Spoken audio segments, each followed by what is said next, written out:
Je suis absolument ravie d'être ici. En plus, il fait beau, donc franchement... Bon, d'accord, on est à l'intérieur, mais je le vois d'ici. Donc merci beaucoup pour l'invitation et merci beaucoup à l'infographiste qui a fait cette magnifique affiche, je la trouve superbe. Elle est vraiment chouette. Donc je vais vous parler effectivement non pas de biologie végétale, mais de phoques ce soir. Alors en général, bon ici on est en Bretagne, donc vous en avez sûrement déjà vu. Je sais pas, qui d'entre vous a déjà vu un phoque? Ouais, ok. Donc mes premières slides, je vais peut-être les passer un peu vite. Parce qu'en général, quand on parle de phoques, il y a beaucoup de gens qui imaginent ça et qui se disent bon, non, des phoques en France, il n'y en a pas. Évidemment, il y en a. Alors en particulier, il y a deux espèces qui me tiennent beaucoup à cœur, qui sont le phoque gris et le phoque veau marin. En fait, si on parle de la famille des phaucidés, en général, on peut même en rajouter un troisième. Ah bah alors, qu'est-ce qui s'est passé? C'est allé trop vite, excusez-moi. On pourrait en rajouter un troisième qui est l'éléphant de mer qui fait partie de la grande famille des phoques. Il y en a aussi en France, alors évidemment pas en France hexagonale, mais j'y reviendrai rapidement tout à l'heure. Moi, ce dont je vais vous parler le plus, ce sont les phoques gris et les phoques veau marins qui sont donc présents sur nos côtes.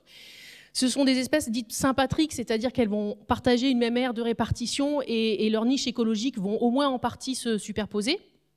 Mais ce ne sont pas des espèces qui s'hybrident en revanche. Et puis, j'ai un petit souci avec mon...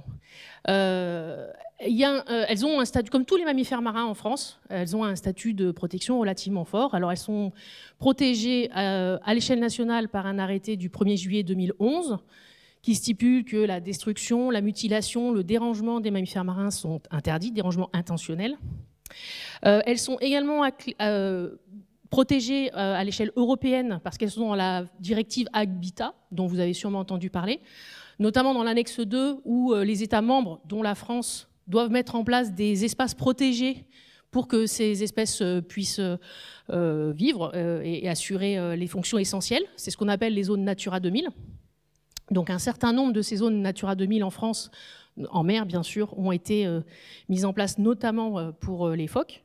Et puis on a également une série de suivis qui sont réalisés dans le cadre d'une autre directive un peu plus récente qui s'appelle la directive cadre stratégie milieu marin, DCSMM, qui vise au bon état écologique marin.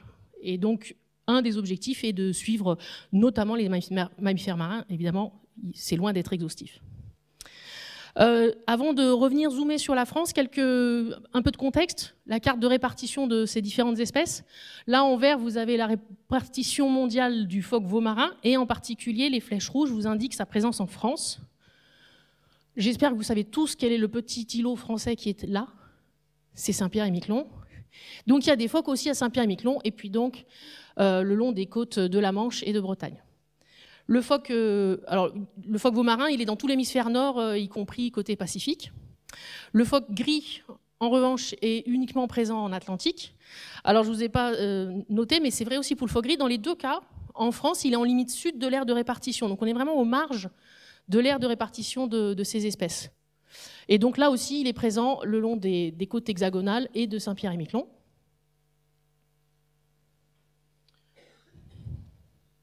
Et puis, donc, rapidement, mais je ne vous en reparlerai pas après parce que ce n'est pas l'objet de ce soir, l'éléphant de mer, il y a deux espèces. Il y en a une australe, et donc notamment présente dans les terres australes et antarctiques françaises, les tafs, notamment à Kerguelen. Et puis, il y a une autre espèce dans l'hémisphère nord, dans le Pacifique en particulier.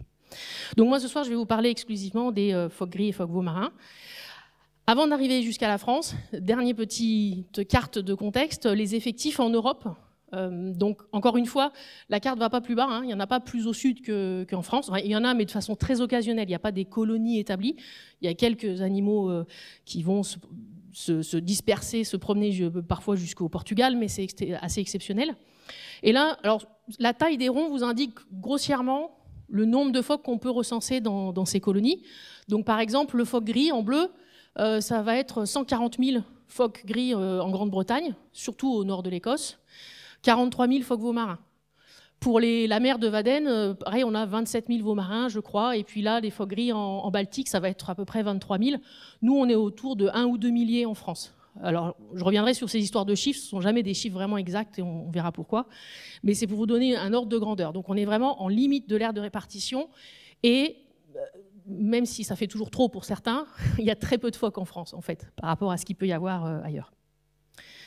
Alors justement, combien est-ce qu'il y a de phoques en France? Alors là, c'est une carte qui compile tous les suivis qui sont faits par de nombreux collaborateurs. Il y en a 14 en tout en France qui font des comptages sur les colonies. Souvent, ça va être les gestionnaires des parcs marins, mais ça peut être aussi des associations qui font des suivis dans des sites particuliers. En bleu, vous avez les effectifs de phoques gris, en vert, les effectifs de veaux marins. Et les chiffres que vous voyez apparaître, ce sont les nombres maximums qu'on a pu recenser en une fois sur les reposoirs chaque année. Donc là, en l'occurrence, sur 2023. Alors vous voyez qu'aujourd'hui, là où il y a le plus de phoques gris, c'est en Manchester. Ça va être au phare de Wald et en baie de Somme. Et puis, bien loin derrière, vous avez les deux sites principaux en Bretagne, que sont l'archipel de Molène et celui des 7 îles. Si je vous avais montré cette carte il y a 25 ans, il n'y avait rien à droite. Et il y avait déjà des phoques gris, alors en plus petit nombre certes, mais dans ces colonies-là. Après, il y a plein d'autres plus petites colonies un petit peu partout. Alors quand je dis colonie, ce n'est pas vraiment une colonie au sens biologique du terme, où il n'y a pas forcément de la reproduction. Ce sont tout simplement des rochers ou des bancs de sable sur lesquels se reposent les phoques. Pour les phoques veaux marins, depuis longtemps déjà, c'est surtout en Manche Est. Alors il y en a en baie du Mont-Saint-Michel, en baie d'Évais, et puis alors un tout petit peu en baie de Seine, etc. Et puis surtout en baie de Somme, et baie d'Authie qui se retrouve juste au-dessus et un petit peu en baie de Canche. Et là, par contre, ces effectifs, alors ils augmentent aussi, on va le voir juste après, mais historiquement, depuis les années 90, c'était déjà là qu'on les voyait. Alors sur ces deux graphiques, vous avez les augmentations de ces nombres maximum, donc ce sont des chiffres très ponctuels, c'est juste le max chaque année, depuis le début des comptages dans chacun des sites, à gauche pour le phoque gris et à droite pour le phoque veau marin. La courbe bleue, c'est celle de l'archipel de Molène, donc on voit que ça augmente. Celle verte, c'est celle des 7 îles, ça augmente aussi, mais vous voyez que ce n'est pas non plus aussi fort que ça peut l'être en Manchester. En Manchester, sur le phare de Wald et la baie de Somme, qui sont ici, ça augmente de façon vraiment exponentielle et assez impressionnante. Donc vous avez vu, le dernier chiffre, c'est 1575, il n'y en avait pas il y a 15 ans, quasiment pas. Donc ça augmente très très vite. Et pour les phoques veaux marins, c'est alors un petit peu moins fort, mais c'est quand même assez important aussi, surtout en baie de Somme, qui est ici en rouge, même si les tout derniers chiffres montrent peut-être une certaine stabilisation. Et puis des augmentations, alors dans tous les sites en fait, hein, ça augmente partout, mais plus ou moins fort. Donc globalement, les phoques se portent plutôt bien en France. Alors, ce sont des mammifères marins, on les classe dans les mammifères marins parce qu'ils se nourrissent en mer. C'est ça qui définit un mammifère marin ou un mammifère aquatique. Ce qui veut dire qu'ils y passent la plupart du temps. En l'occurrence, ces espèces-là passent en moyenne à peu près 80% de leur temps en mer. Ça peut aller de 70 à 85 selon les espèces et les individus. Mais c'est vraiment là qu'ils passent le plus clair de leur temps. Donc leur milieu naturel, c'est la mer. Ils y vont surtout pour chasser, bien sûr. C'est ce qui les définit comme mammifères marins, mais aussi pour se déplacer. Mais les phoques étant amphibies, ils ont aussi besoin du milieu terrestre pour un certain nombre de fonctions vitales, pour la reproduction en particulier, puisque la mise bas se fait à terre, donc le petit naît à terre et la mère va l'allaiter à terre. Ils ont aussi besoin de passer du temps à terre pour la mue, parce qu'ils vont changer leurs poils, et pour ça, ils ont besoin de rester plutôt hors de l'eau pour des questions de thermorégulation. Et puis, ils viennent aussi se poser sur les bancs de sable ou les rochers pour tout simplement se reposer, éventuellement être à l'abri des prédateurs, même si dans nos eaux, ils n'ont pas trop de prédateurs. Alors, pour les étudier, évidemment, ce qui est le plus simple, c'est quand ils sont à terre, parce que là, c'est facile de les recenser, donc c'est ce qui permet de faire les cartes que vous avez vues juste avant. Hein. Les cartes de comptage, on le fait quand ils viennent à terre, parce qu'en mer, ils sont quasiment impossibles à compter. Mais comme ils passent 80% de leur temps en mer, ça veut dire que la plupart de ce temps-là, ils nous échappent. Et puis, les conditions en mer, que ce soit de nuit, de jour, avec les conditions météo plus ou moins hasardeuses, ça rend les choses assez compliquées. Donc, il y a une méthode qui permet de les suivre de façon continue lorsqu'ils sont en mer, c'est ce qu'on appelle la télémétrie. Télé, ça veut dire à distance, et métrie, ça veut dire mesure. Donc ce sont les balises qui permettent de mesurer le comportement des animaux et de le transmettre, plus ou moins en temps réel, ou alors de l'enregistrer et de le transmettre plus tard. Donc ça, c'est ce que je fais, et je travaille avec des balises qui s'appellent des balises GPS-GSM. Alors on va regarder rapidement comment... Alors, j'ai oublié de vous en emmener, tiens, j'aurais pu vous en amener une. C'est à peu près gros comme une grosse boîte d'allumettes. Un peu plus gros quand même, ça fait 400-450 grammes. Et donc, c'est constitué d'un GPS, comme celui que vous avez dans la voiture ou dans le téléphone. Hein. Donc, évidemment, pour fonctionner, il faut que le phoque soit en surface. S'il est sous l'eau, ça ne passe pas. Donc, à chaque fois qu'il remonte en surface ou qu'il vient à terre, il peut obtenir une localisation GPS. Alors, pas le phoque, hein, la balise, bien sûr. Il y a également un capteur de pression extrêmement important qui nous permet d'avoir plein d'informations sur les plongées, les profondeurs, les vitesses, les formes des plongées, etc., les durées, bien sûr. Ensuite, il y a un capteur RO qui nous permet de savoir si le phoque est plutôt dans l'eau ou à terre. Il y a même un capteur de température pour savoir la température de l'eau aux différentes profondeurs où ils vont plonger. Évidemment, il y a un microprocesseur pour faire fonctionner tout ça. Ah, c'est moi qui ai fait ça? Je vais passer sur l'autre, du coup. Par contre, il faut que celui-là y tienne. Une batterie pour faire fonctionner tout ça, et c'est souvent le point un peu limite, hein, c'est ça qui fait que la balise ne va pas durer non plus 5 ans. Un microprocesseur, bien sûr, pour traiter toutes les données, et le tout va être envoyé par GSM, c'est-à-dire par téléphonie mobile. Alors ça marche très très bien dans nos régions parce qu'en fait, les côtes sont extrêmement bien couvertes par le GSM. Évidemment, si je travaillais à Kerguelen, ça ne marcherait pas, hein, parce qu'il n'y a pas le téléphone portable là-bas. Mais comme les phoques reviennent très souvent près des côtes et que le GSM passe très bien jusqu'à quelques kilomètres, ben, c'est une méthode qui marche vraiment bien. Alors si le phoque part en pleine mer, et ça arrive, s'il part traverser la Manche, la balise peut enregistrer les données jusqu'à 2 mois, jusqu'à ce que le phoque revienne près des côtes, alors françaises, anglaises ou autres, peu importe. Et à ce moment-là, la balise va transmettre les données. Donc, ces petites balises, on va les coller sur le poil du phoque. C'est comme ça que ça va tenir. Et comme les phoques muent chaque année, c'est-à-dire qu'ils perdent leur poil, ben, la balise va tomber au plus tard à la mue suivante. Donc, ça veut dire que nos suivis durent au plus 8 ou 9 mois. Pas plus que ça, puisque le poil va tomber. Alors, c'est à la fois dommage parce que du coup, on ne peut pas avoir des suivis plus longs et en même temps, c'est quand même bien aussi d'un point de vue éthique. Ça veut dire qu'on ne va pas embêter l'animal plus longtemps que ça. Il va perdre la balise et il ne va pas la garder toute sa vie. Donc là, vous avez un exemple de balise avec du poil de phoque qui est resté collé à l'arrière. Ça fait un peu paillasson. Alors, avant de vous parler un peu de science, je vais vous montrer les premières étapes que généralement on ne présente pas dans les colloques scientifiques. On dit juste, bon, on a mis des balises et puis voilà ce qu'on a obtenu. Mais en fait, la première étape, c'est pas la plus simple. C'est de capturer les phoques et de leur coller la balise. Alors, premier petit point, c'est sûrement évident, mais je préfère toujours le rappeler. Évidemment, n'importe qui ne peut pas capturer un phoque. On est obligé de montrer patte blanche, c'est le cas de le dire, parce qu'il faut à la fois une autorisation au titre de l'expérimentation animale, parce qu'on va infliger un stress et une légère douleur à l'animal au moment des captures, et puis aussi des autorisations au titre d'espèces protégées. Donc ça demande 2 dérogations pour pouvoir réaliser ce type d'opération. On a plusieurs techniques. Il y en a une qui est dite, alors on appelle ça le hoop net en anglais, mais ça serait un peu les filets à papillons en quelque sorte. C'est une sorte de grand filet à papillons. C'est une méthode très cow-boy. Hein. Il faut courir après le phoque et lui sauter dessus. Donc voilà, dit comme ça, c'est super fun. En vrai, c'est très effrayant, surtout sur les rochers. Donc c'est assez compliqué et des fois un peu risqué. Alors sur les rochers de Bretagne en particulier. Sur le sable encore, c'est jouable, mais dans les rochers, c'est assez compliqué. Sinon, on utilise aussi des filets droits, des grands filets. Alors pas des filets de pêche, hein, ce sont des filets qui ont été construits spécialement pour ces opérations, avec une maille qui ne blessera pas l'animal, donc c'est pas du monofilament, c'est quelque chose de beaucoup plus épais. Et puis des tailles de mailles qui sont appliquées, enfin qui sont prévues spécialement pour les captures de phoques. Donc assez grande maille. L'idée c'est qu'ils se maillent dedans justement, donc qu'ils mettent une tête ou une patte et puis qu'en se débattant, ils s'enroulent dedans. Donc on déploie ces filets, alors pas n'importe où au hasard évidemment, on le déploie juste devant les reposoirs où on sait que, où on peut voir des phoques. Bon, comme vous le voyez, en Bretagne on récolte beaucoup d'algues avant de trouver du phoque, mais ça arrive que ça marche et à ce moment-là le phoque est complètement saucissonné comme ça. En fait il se débat, il tourne pour essayer de se sauver et en général il aggrave les choses plus qu'autre chose, donc il se fait prendre comme ça dans le filet. Évidemment nous on est toujours là pour surveiller, pour éviter que le phoque se noie, hein. Donc dès qu'on voit qu'il y en a un qui est pris, on le remonte rapidement à la surface. Je touche du bois, en 25 ans j'ai jamais tué un phoque. Une fois qu'on a attrapé un phoque dans un filet, il faut le ramener. On ne va pas faire toute l'opération en mer, hein, il faut le ramener à terre. Donc si on est en bateau, alors là j'imagine que vous ne voyez rien, mais croyez-moi sur parole, ici il y a un phoque là, dans le filet, et donc on le ramène le long du bateau pour essayer de le ramener à terre où on va réaliser la suite des opérations.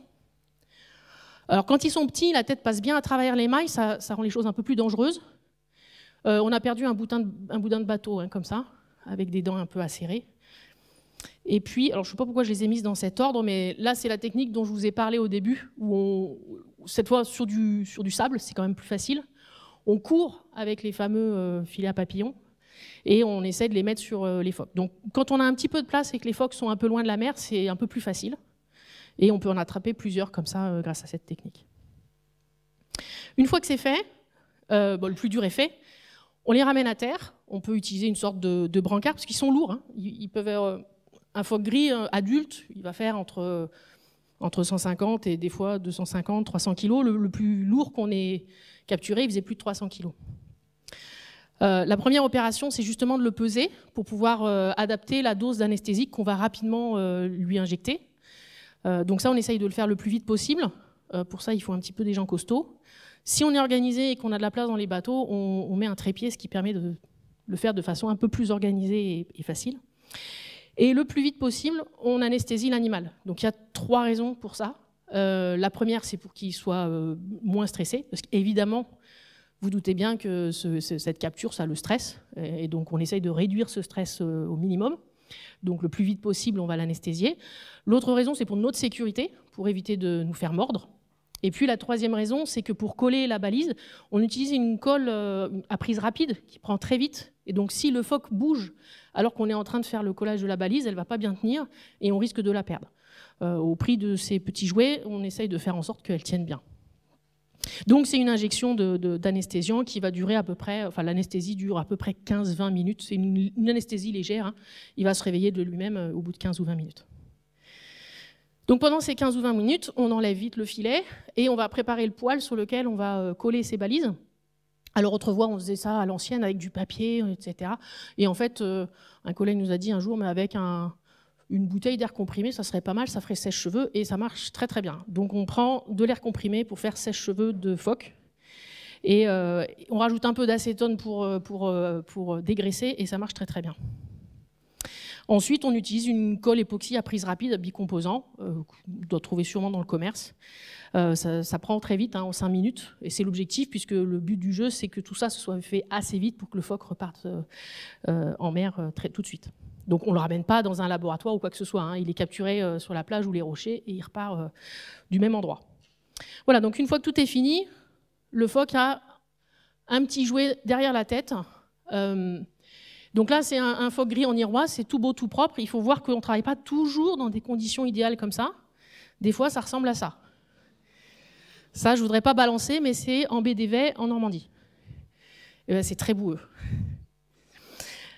Alors, un peu de résultats. Donc là, vous avez à nouveau une carte de la Bretagne et de la Manche, où il y a plusieurs colonies, et les cercles que je vous ai mis sont ceux dans lesquels on a réalisé des suivis par balise, donc avec toujours des ronds verts pour les veaux marins et des ronds bleus pour les phoques gris. Donc premier résultat, je vous mets les 3 cartes en même temps. Là, vous avez, pour chaque couleur, c'est un phoque. Alors, on ne voit pas tout le détail, hein, et ce n'est pas l'objectif, parce qu'on en a plus de 150 des phoques qui ont été équipés, donc je ne vais pas vous les montrer un par un.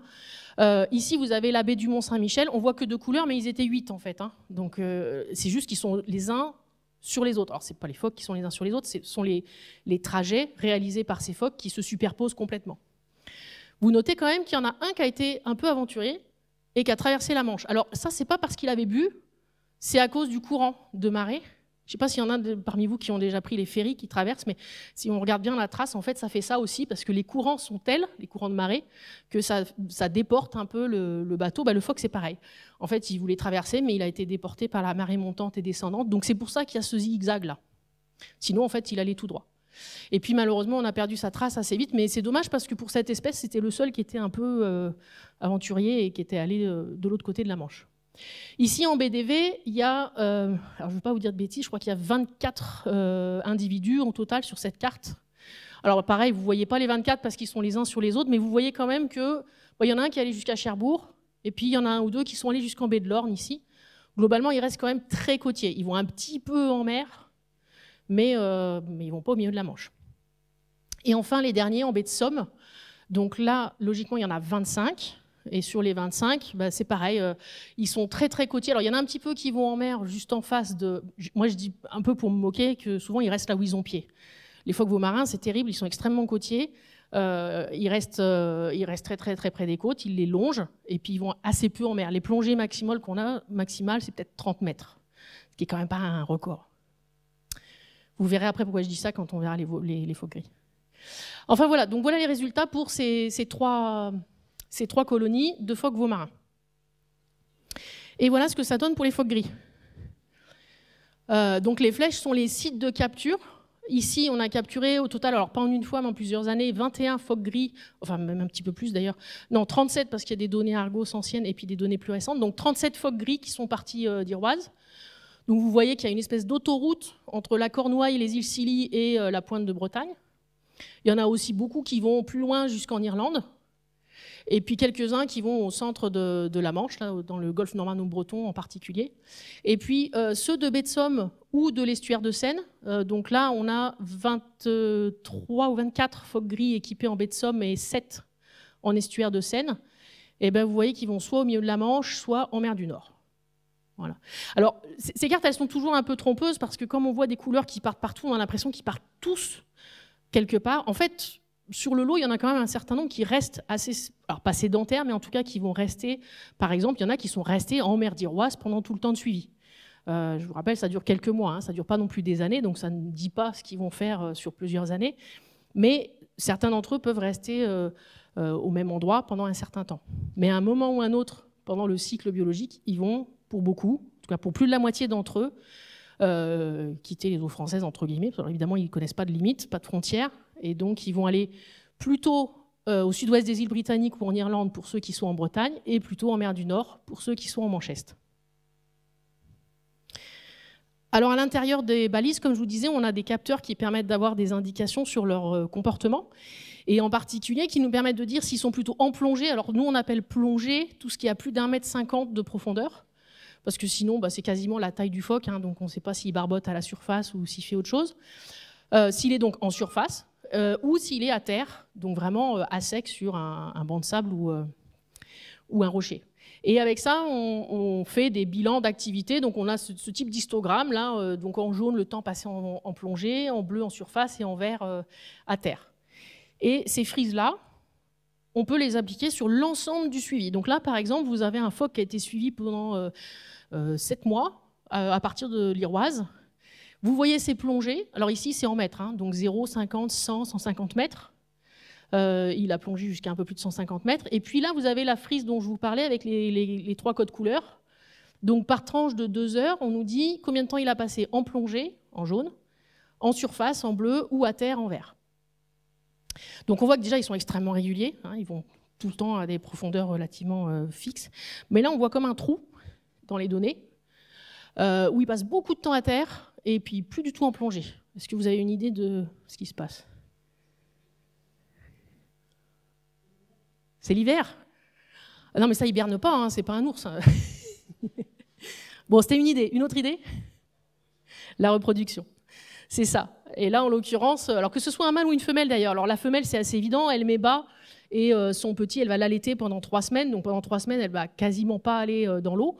Mais en fait, c'est le cas aussi pour les mâles, même si c'est un peu moins extrême, parce qu'ils vont défendre un harem pour essayer de se reproduire avec les femelles et d'empêcher les autres mâles de se reproduire avec elles.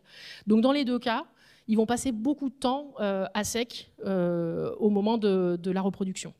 Et en plus, alors là, accessoirement, c'est pile poil la bonne période, c'est fin novembre, début décembre, et puis c'était dans un site dont on sait que c'est une colonie de reproduction, donc on avait tous les indices pour nous dire que c'était un animal, un adulte en train de se reproduire.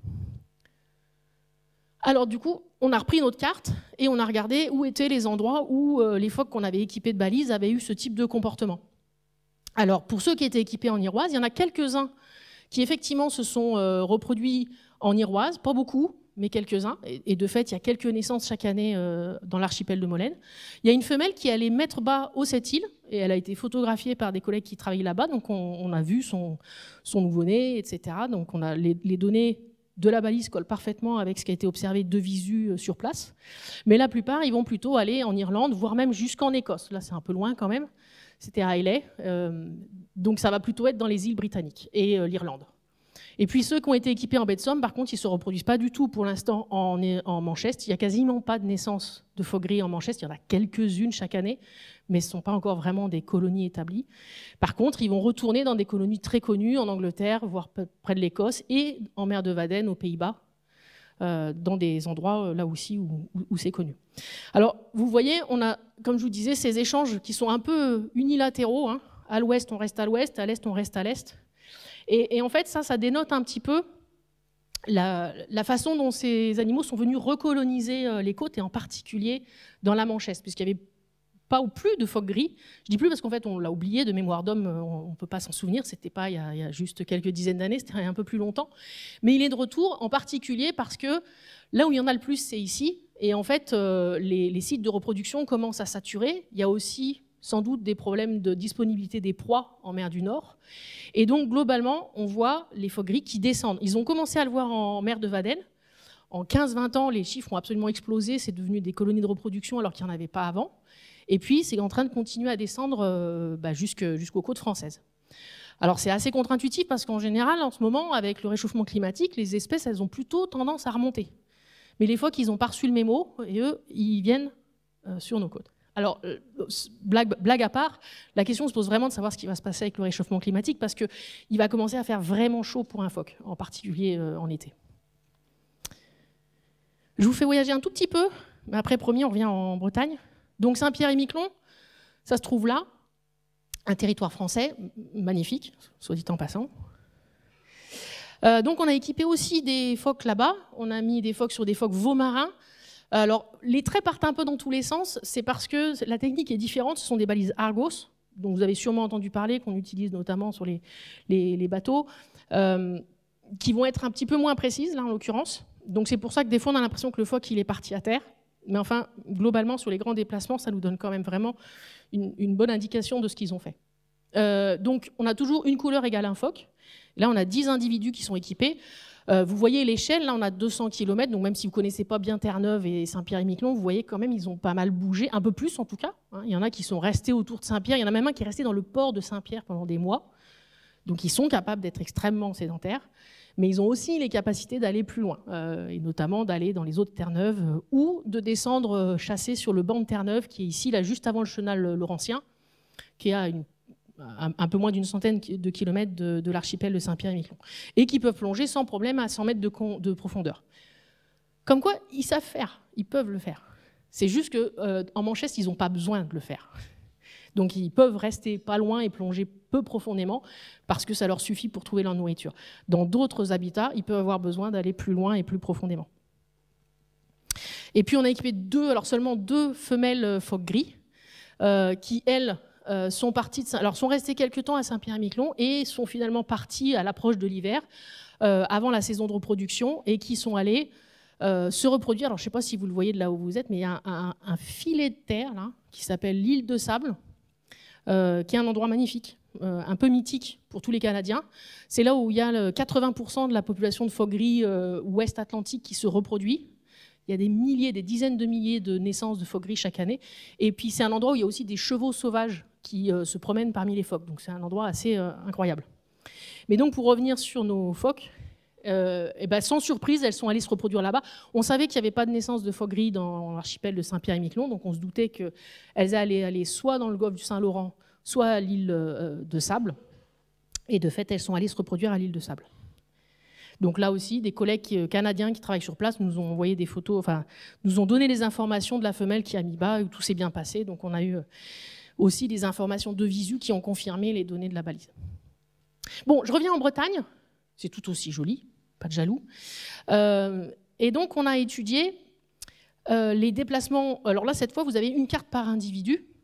Je ne vais pas tous vous les montrer, parce que comme je vous disais, on en a suivi 37. Mais là, je vous montre quelques cartes de suivi qui ont été réalisées en 2010 et 2011. Et j'ai volontairement tout mis à la même échelle. Alors, là, je ne vais pas vous faire l'injure, mais là, c'est Brest, la presqu'île de Crozon, Ouessant. Donc, tout est à la même échelle. Et on a un individu par carte, sachant que tous les individus sont suivis plusieurs mois, sauf, le premier, la balise n'a malheureusement tenu que 3 semaines, donc on a un peu moins de données. Mais pour tous les autres, on a plusieurs mois de données. Est-ce qu'il y a quelque chose qui vous frappe sur ces 8 images.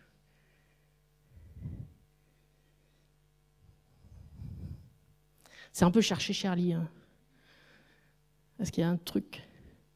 C'est un peu comme un jeu de mémo, en fait. Il y en a 2 qui se ressemblent. Est-ce que vous saurez trouver lesquels? Non? Ces 2-là, là, en fait, c'est le même phoque qu'on a recapturé l'année d'après, à qui on a remis une balise, et il a refait exactement la même chose.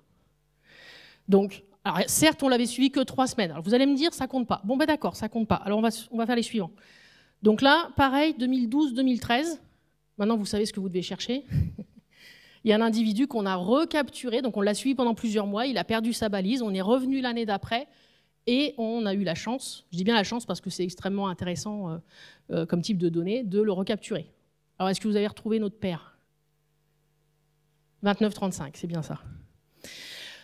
Donc, si vous regardez bien, il va vraiment aux mêmes endroits. C'est-à-dire qu'il se repose sur les mêmes îles pour se poser à terre et il va au même endroit, au sud-ouest de Ouessant, pour aller chasser. C'est un métronome. Et alors, bon, ça, on l'a vu 2 fois en Iroise. On l'a aussi vu sur des phoques marins en baie d'Éveil. Je ne vais pas tout vous montrer parce que sinon, je ne vais pas du tout tenir le timing. Mais voilà, donc en fait, ce sont des animaux qui, en tout cas, une fois adultes, sont extrêmement routiniers. Une fois qu'ils ont trouvé leur coin, ils y retournent de façon vraiment répétée.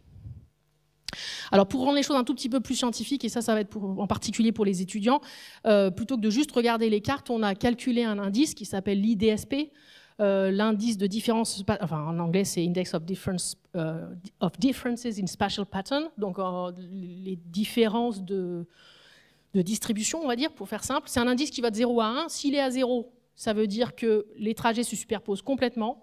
S'il est à 1, ça veut dire qu'ils sont complètement différents. Et donc, quand on compare des individus différents les uns aux autres, on voit que alors, ce sont des boxplots, des boîtes à moustaches qui vous montrent un peu la médiane avec la répartition des données, qui sont vraiment très proches de 1 quand on compare tous les individus entre eux. Il y a quelques données exceptionnelles, donc, qui sont peu nombreuses, qui concernent les individus qui, effectivement, vont avoir des zones assez proches, un indice de 0,6. C'est un peu comme si on disait, c'est pas tout à fait ça, mais on va dire que c'est comme s'il y avait 60% de recoupement entre leurs zones. Et par contre, les 2 individus qu'on a recapturés d'une année sur l'autre, ils ont des indices très faibles, à 0,3. Donc ça veut dire que vraiment, leurs zones sont en grande partie les mêmes d'une année sur l'autre. Alors maintenant, plus précisément, on essaye de regarder le comportement de chasse. Il faut savoir qu'un phoque, il va tout le temps plonger quand il est en mer. Qu'il soit en train de chasser ou de juste se déplacer, il est toujours en plongée. Alors ça rend les choses un peu compliquées, parce qu'il ne va pas juste nager en surface. Ça nous faciliterait les choses pour interpréter les données. D'un point de vue physiologique, c'est plus intéressant pour lui de plonger tout le temps, même si c'est juste pour aller d'un point A à un point B. Mais du coup, nous, derrière, il faut qu'on interprète les données pour savoir qu'est-ce qu'il est vraiment en train de faire. Est-ce qu'il est juste en train de se déplacer ou en train de rechercher de la nourriture? La théorie, qui a été confirmée par un certain nombre d'études où, par exemple, ils ont mis des caméras ou de mesurer la température de l'estomac, c'est que quand il se déplace juste pour aller d'un point A à un point B, il va faire ce qu'on appelle des plongées en V. Donc, il va descendre plus ou moins au milieu de la colonne d'eau, mais avec un angle qui n'est pas forcément vertical et puis une vitesse assez faible. Il va remonter ensuite. Alors que s'il est en chasse, ou en tout cas en recherche de nourriture, il va descendre plus ou moins à pic, assez vite, et passer tout son temps au fond avant de remonter. Donc ça, c'est ce qu'on appelle les plongées en U. Donc on va essayer de rechercher les plongées en U. Le problème, c'est qu'un phoque, ça peut aussi dormir au fond de l'eau. Et quand ça dort au fond de l'eau, la balise, elle enregistre une plongée en U, parce qu'il descend, il ne bouge pas, et il remonte. Donc en fait, d'un point de vue des profondeurs, ça ressemble exactement à une plongée où il recherche sa nourriture. Parce qu'on n'a pas forcément la vitesse de nage au fond. Donc il faut regarder la vitesse de descente. Parce que s'il doit juste dormir, il va plus ou moins se laisser couler, il va descendre assez lentement. Alors que s'il y va pour rechercher la nourriture, là, il va beaucoup accélérer parce qu'il y a quelque chose d'intéressant au fond.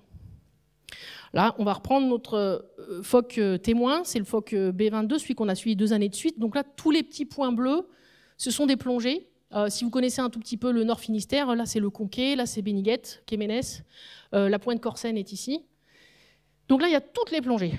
Et ensuite, on regarde juste les plongées en U. Donc déjà, on voit qu'il y en a beaucoup moins. Et ensuite, on a colorié les plongées en fonction des vitesses de descente. En rouge, c'est quand elles sont rapides, à plus de 3 mètres par seconde.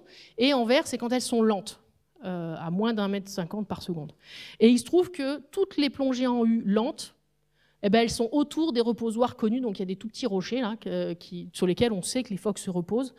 Et donc il se trouve qu'ils dorment aussi juste au pied de ces reposoirs. Donc là, on voit assez clairement que la chasse, c'est dans le chenal du four, qui est ici, et le repos, c'est autour des reposoirs.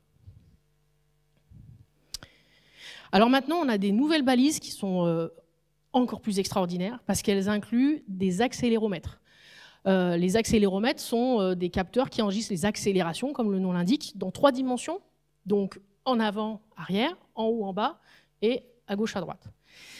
Et alors en plus, accessoirement, vous voyez, elles n'ont plus d'antenne, donc elles sont beaucoup plus hydrodynamiques, ce qui est quand même beaucoup mieux pour le phoque. Donc ça sont les toutes nouvelles générations de balises. Et alors je vous donne juste les résultats, parce que si je vous montre tous les... Ça fait l'objet d'une thèse qui a été soutenue par Yann Planck en 2021. Il a montré que grâce, donc, à partir de ces données-là, dans ces balises, on a utilisé les accélérations soudaines pour détecter les tentatives de capture de proie, c'est-à-dire les moments où le phoque va accélérer brutalement pour essayer d'attraper un poisson. Alors évidemment, on ne peut pas dire s'il a réussi ou non à attraper le poisson, mais on peut dire qu'il a accéléré brutalement, sans doute pour essayer d'attraper un poisson, surtout si ça se passe au fond, à la profondeur maximale de la plongée. Et donc il a vu que, de fait, ces tentatives de capture de proie, donc c'est comme ça qu'on les appelle, hein, ces accélérations brusques, elles ont lieu quasiment toujours dans des plongées en U, qui sont toujours sur ou très proches du fond, parce qu'évidemment, comme on a les localisations en surface, on peut regarder quelle était, dans les bases bathymétriques, la profondeur du fond à cet endroit-là. On compare la donnée du phoque avec la plongée de la bathymétrie. Et donc, on voit que, de fait, il est toujours très proche du fond. Donc, ça confirme la théorie, c'est un chasseur benthique, donc près du fond. Il va avoir une plus grande vitesse de nage en descente et en remontée. Là aussi, ça permet de valider la théorie et les paramètres qu'on utilisait avant. Et enfin, information nouvelle, c'est qu'une fois au fond, en fait, avec l'accéléromètre, on sait quelle est l'orientation de la tête et on voit qu'il est souvent à 40-45 degrés vers le bas. Donc ça confirme que non seulement il est vers le fond, mais en plus, il a la tête vers le sédiment pour rechercher ses proies. Donc on utilise toutes ces données pour identifier les zones de chasse. Donc là, je vous ai mis les cartes vraiment très globales des zones de chasse de l'ensemble des individus pour chacune des zones. Là, les phoques veaux-marins dans la baie du Mont-Saint-Michel. Alors eux, c'est incroyable, hein, ils sont restés à 95%, je crois, ou 93%, dans la zone d'estran, dans la zone de balancement des marées. Ils ne s'aventurent même pas au-delà du zéro des cartes, à part celui qui a traversé la Manche. Mais c'est qu'ils trouvent leur nourriture dans les chenaux de marée qui sont là. Ça leur convient, ça leur suffit. En baie d'Évez, ils vont un petit peu plus loin, le long des côtes ou en face de la baie d'Évez. Ici, il y a les îles Saint-Marcouf aussi, qui les intéressent visiblement. En baie de Somme, c'est pareil. Alors, le nombre de phoques est un peu supérieur aussi, mais donc ils vont juste en face de la baie de Somme ou le long des côtes. Il y en a un qui chassait beaucoup dans le port de Boulogne, là. Et puis à Saint-Pierre-et-Miquelon, il y a à la fois des zones de chasse qui sont très près du bord, et puis d'autres qui sont un peu plus éloignées, qui sont des zones connues d'ailleurs des pêcheurs, hein, dans lesquelles il y a une grande ressource, une ressource halieutique abondante. Donc ça, c'est pour les phoques veaux-marins.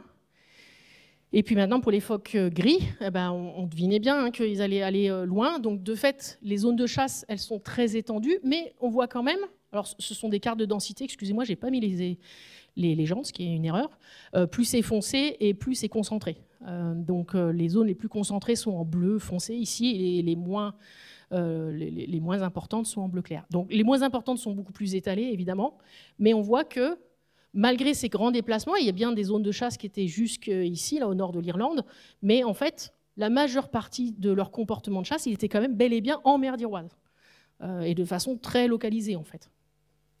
Pour les phoques de baie de Seine, alors on n'en a pas beaucoup, on en a 7, mais ils ont beaucoup chassé dans l'estuaire de Seine, ce qui était assez étonnant, parce qu'on ne s'y attendait pas, surtout qu'il y a quand même un gros trafic quand même, de bateaux.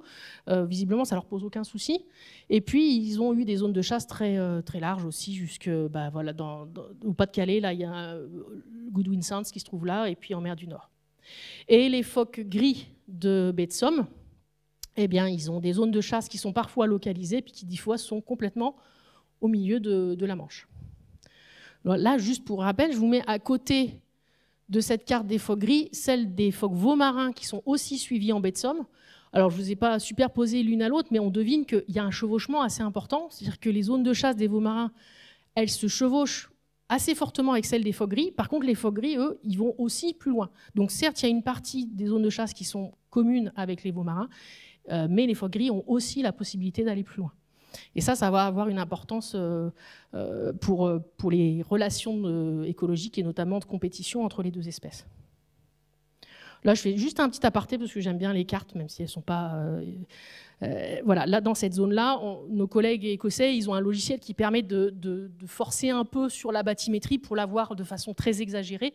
Et en fait, ça permet de voir... Donc là, c'est le trajet d'un phoque qui est allé sur l'île d'Islay en Écosse et puis qui est allé plusieurs fois au bord du plateau continental.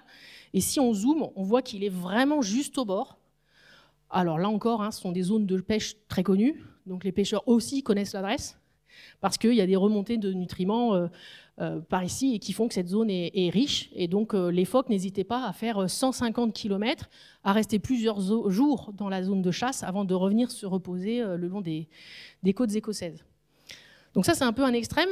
Au passage, je crois que c'est la plus grande profondeur que j'ai enregistrée avec les balises, 298 mètres, profondeur à laquelle ils pouvaient aller régulièrement.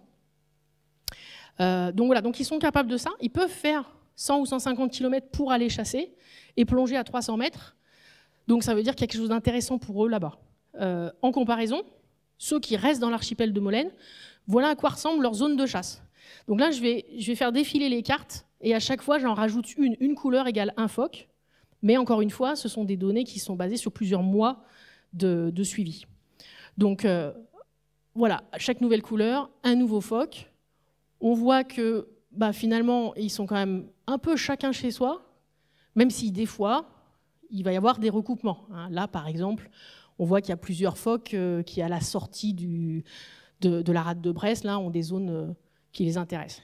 Mais globalement, ils ont quand même un peu chacun leur cantine, un peu chacun leur zone préférée. Et on a vu qu'ils étaient très routiniers parce qu'ils sont capables d'y retourner d'une année sur l'autre exactement au même endroit. Déjà, ça veut dire que ce sont des proies prévisibles. C'est-à-dire que c'est un endroit où ils savent qu'ils vont pouvoir trouver des proies mois après mois, voire année après année. Et puis, la question qui peut se poser, c'est pourquoi ils font ça? Parce qu'en fait, quand on compare, alors je ne vous le montre pas ici, mais en mer du Nord, on peut avoir plusieurs phoques qui vont tous au même endroit sur les mêmes bancs. En fait, l'hypothèse, c'est que en fait, alors voilà, il n'y a pas d'apprentissage parental, maternel chez les phoques. La mère allaite le petit pendant 3 semaines. Alors, elle a un lait très riche, et donc pendant 3 semaines, elle fait quasiment que ça, sans quasiment se nourrir. Et puis après, elle part, parce qu'elle est épuisée. Elle part en mer, elle va reconstituer ses réserves, et elle ne reviendra pas.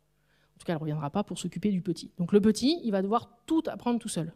Il doit apprendre à nager tout seul, et il doit apprendre à se diriger, il doit apprendre à chasser, il doit apprendre à trouver ses premières proies tout seul. Donc évidemment, ça ne marche pas à tous les coups. Donc déjà, il y a 50% de mortalité la première année. Donc il y a une mortalité naturelle très importante du fait de ce manque d'apprentissage parental. Mais ensuite, chacun va tester un truc différent et puis finalement, il va y avoir une méthode qui va peut-être commencer à marcher pour l'un, mais si les proies qui sont disponibles sont assez variées, assez diversifiées, ce qui va marcher pour l'un n'est peut-être pas la même chose que ce qui va marcher pour l'autre.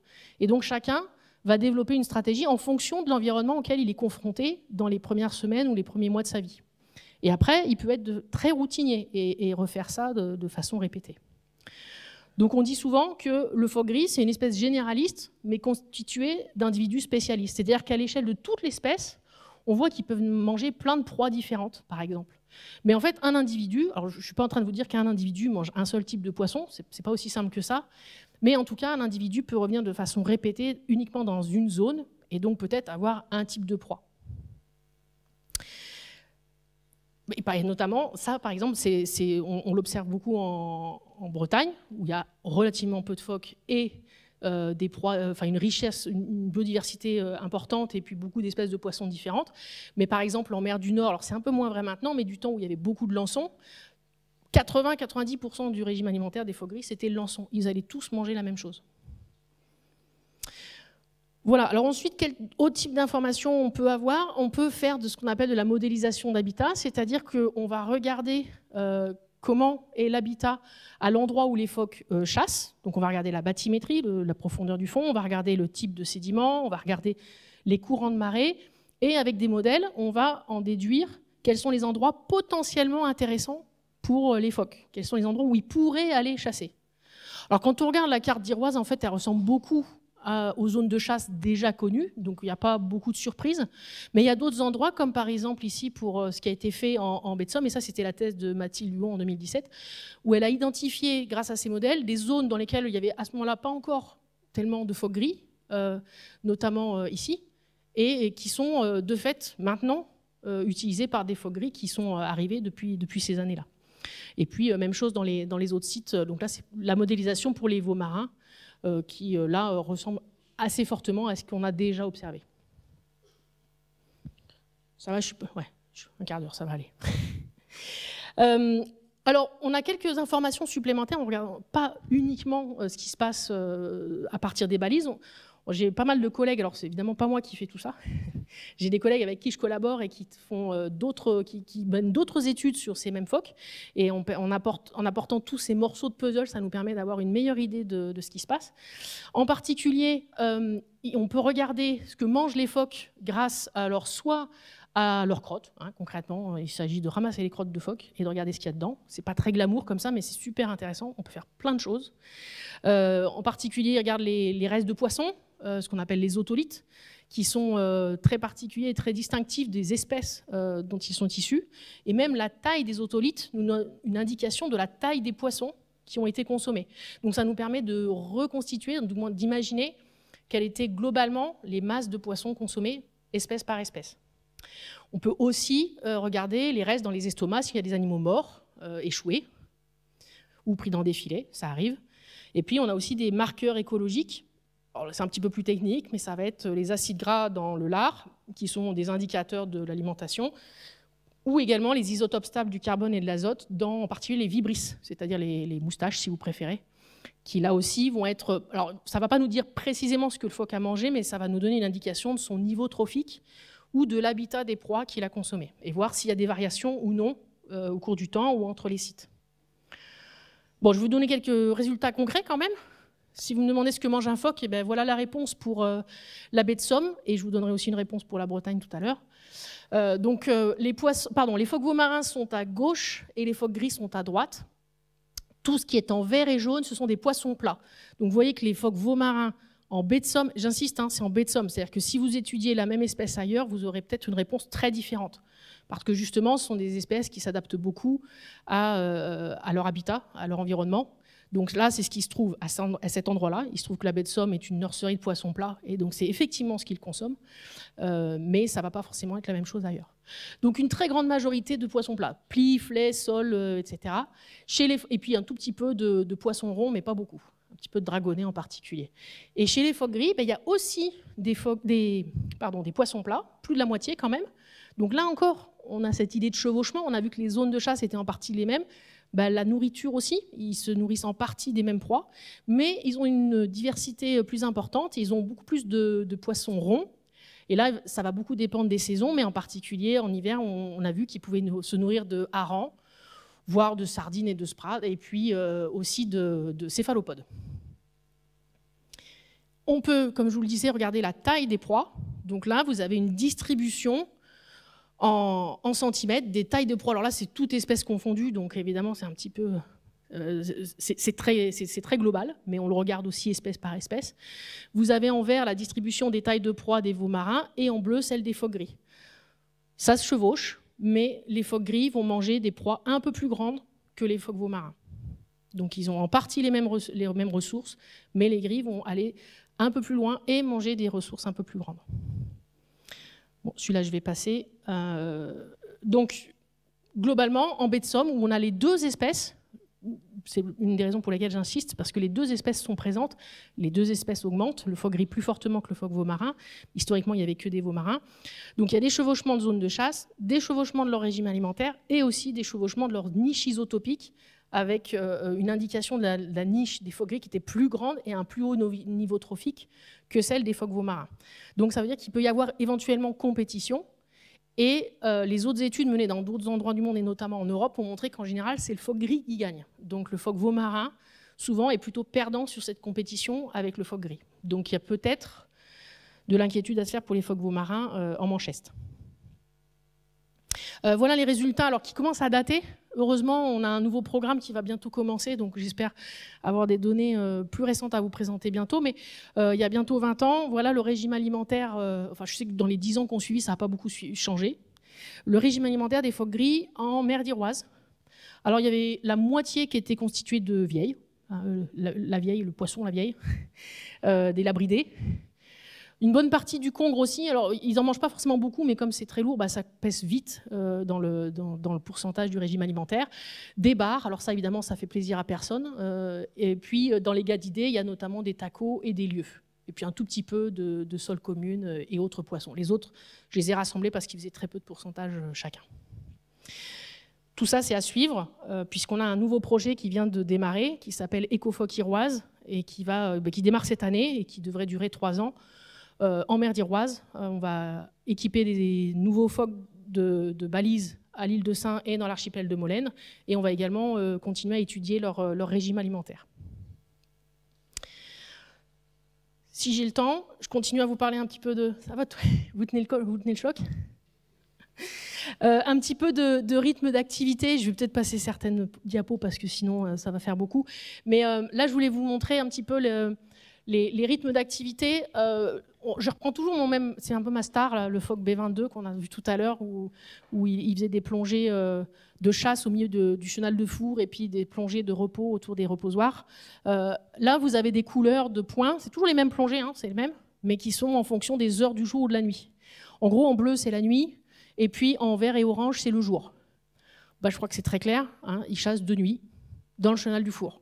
Et puis, ils se reposent de jour autour des reposoirs. Alors là, c'est extrêmement tranché sur cet exemple, mais ce n'est pas forcément le cas de tous. Donc, en fait, ça va être extrêmement variable en fonction des individus. Là, vous avez des graphiques qui rassemblent tous les sites qu'on a étudiés. Notez juste, l'axe des X, c'est les heures de la journée de 0 à 23 heures. Et on a tous les sites possibles qu'on a étudiés jusqu'à maintenant. Ceux où on a cette tendance comme ça nocturne, c'est surtout la baie d'Évey pour les veaux marins. Mais il y a d'autres sites comme par exemple la baie de Somme où on n'a pas du tout ces rythmes de jour-nuit. Donc en fait, ça va vraiment dépendre de la zone et sûrement des proies sur lesquelles se nourrissent ces phoques. On a aussi regardé l'effet de la marée. Je passe assez vite, je vais vous passer un petit peu plus de temps sur les suivantes, mais en gros, au milieu, 0, c'est la marée basse, et tout ce qui est en négatif, c'est le temps avant la marée basse, donc ici c'est la marée haute précédente, et ici c'est la marée haute suivante.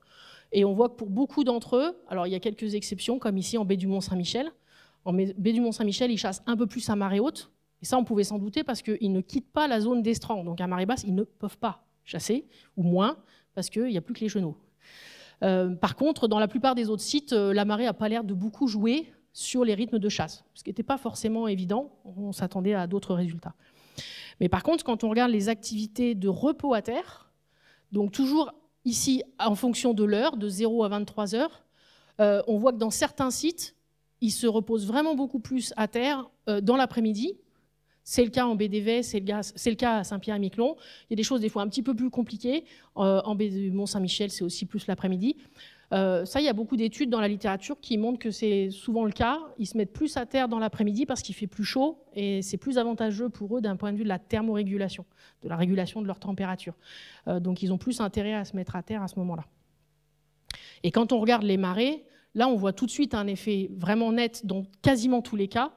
Et c'est assez logique parce que dans tous les cas, ils se reposent sur des reposoirs qui sont émergés à marée basse et qui sont submergés à marée haute. Donc à marée haute, ils n'ont pas d'endroit où se poser.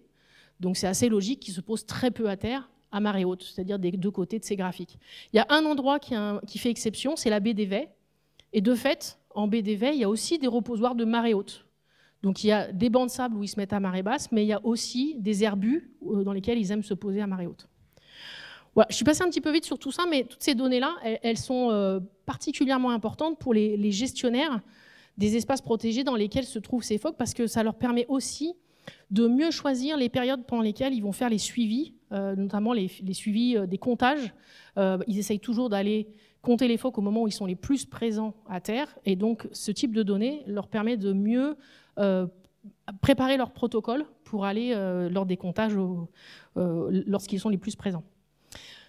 Vous avez donc entendu parler des zones Natura 2000. Il y a aussi les parcs marins qui sont indiqués ici en vert. Et puis, il y a alors, les zones en Angleterre, maintenant, s'appellent les zones Esmeralda. Ça revient un petit peu au même, on va dire, pour faire simple. Donc tout ce que vous voyez là, tous les polygones bleus, violets, verts, sont des zones protégées, alors avec divers statuts, hein, des protections plus ou moins fortes. Ça n'empêche pas les activités humaines dans ces zones. Mais en tout cas, ce sont des aires marines protégées, d'une façon ou d'une autre. Et quand on superpose les trajets des phoques à ces aires marines protégées, on voit que beaucoup du temps qui est passé par ces phoques en mer comme à terre, et de fait dans ces zones protégées. Donc ça veut quand même dire que c'est un vrai outil possible, utilisable par les gestionnaires pour la gestion. Là, vous le voyez sur une carte, mais je vous l'ai quantifié après dans le tableau. Vous avez pour les deux espèces les différents phoques et puis les années où on a fait des suivis. Le pourcentage de temps, là en l'occurrence c'est des plongées, mais ça revient à peu près au pourcentage de temps, passé dans les aires protégées. On voit que c'est supérieur pour le phoque veau marin ce que c'est pour le phoque gris, et on s'en doute un peu parce qu'on a vu que le phoque gris il part en pleine mer, alors que le phoque veau marin il reste très sédentaire, très côtier, donc il y a plus de chances pour qu'il reste effectivement dans les aires protégées. Maintenant, si on regarde spécifiquement le repos à terre, ce qui est important parce que le repos à terre c'est vraiment un moment où les phoques sont quand même plus susceptibles d'être dérangés notamment, et c'est particulièrement le cas lors de la reproduction et de la mue qui sont des étapes clés de leur cycle annuel. Là on voit que les veaux marins c'est quasiment 100% de leurs reposoirs qui sont dans des zones protégées. Et pour les phoques gris, ce sont des pourcentages aussi quand même très importants. Évidemment, il y a d'autres activités humaines à gérer qui vont interagir avec les phoques. Il y a le trafic maritime. Là, vous avez une carte de densité qui vous montre le trafic maritime qui est zoomé sur la France, mais on voit que la Manche, c'est quand même une zone très, très, très occupée. Il y a les activités de pêche. Là, c'est la pêche commerciale sur des bateaux équipés d'AIS, donc des bateaux de plus de 15 mètres. Ça n'inclut pas la pêche côtière. Mais donc, c'est là aussi une activité très importante en Manche-Est. Vous voyez rien là en zone très côtière en Bretagne, c'est parce que ce n'est pas sur les gros bateaux. Et puis, il y a aussi quelque chose d'un peu plus nouveau, c'est l'éolien en mer, qui se développe notamment en France, mais pas uniquement. Vous voyez qu'en mer du Nord, tout ce qui est tout ce qui est polygone noir, ce sont des zones d'éoliennes en mer, et tous les points rouges, ce sont des plateformes offshore de gaz.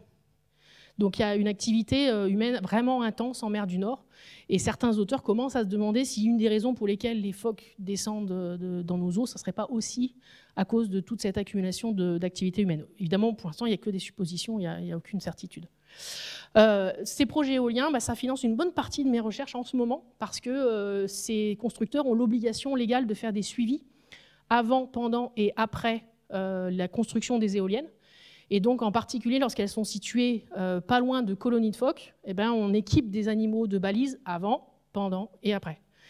Là, je vais vous montrer, et ça, je finirai par ça, des résultats avec des balises un peu différentes qui sont des balises acoustiques. Alors, ce sont vraiment des balises très spéciales qui enregistrent le son reçu par les phoques, en plus de son comportement, donc de plongée, d'accélération, etc.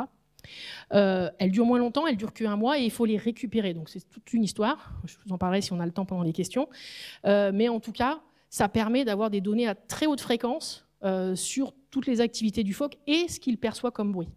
Les cartes que je vous ai mises là, ce sont 4 individus. Alors on en a suivi plus, mais là je vous ai mis que 4 cartes. Ils ont été capturés en baie de Somme. Donc la baie de Somme est ici.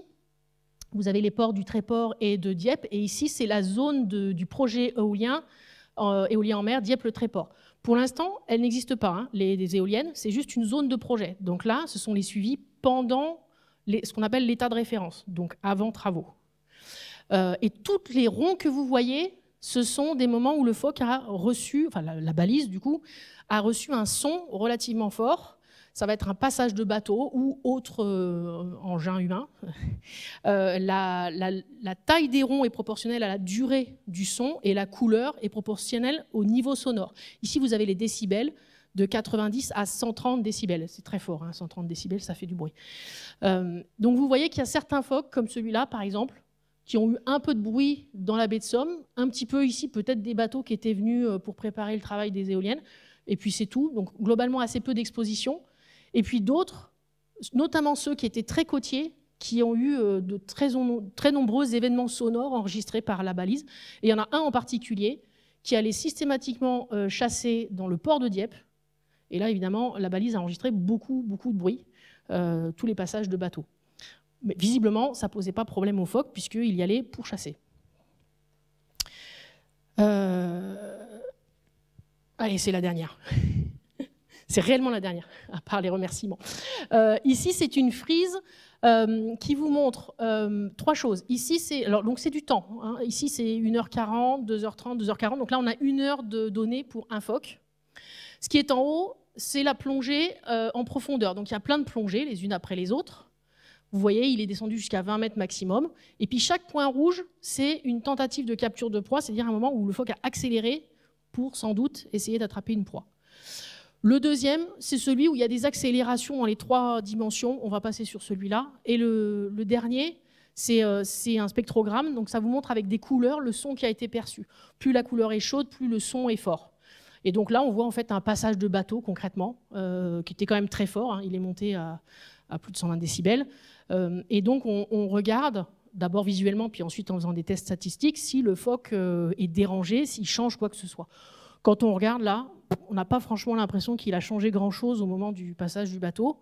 Ça n'a pas eu l'air de le contrarier spécialement. Il a continué ses plongées, il a continué sa chasse.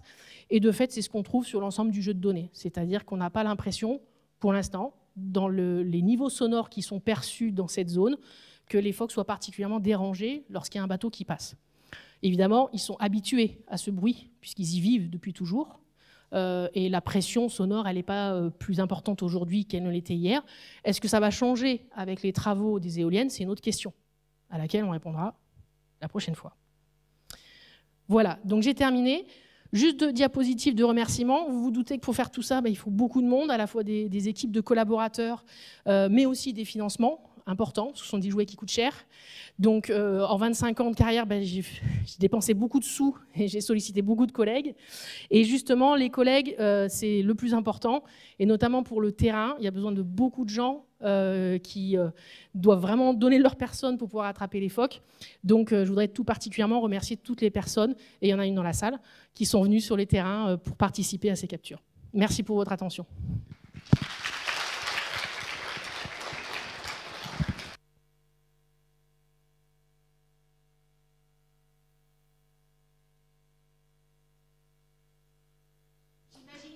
Tu fais le micro, Man ? Il faut bien parler dans le micro.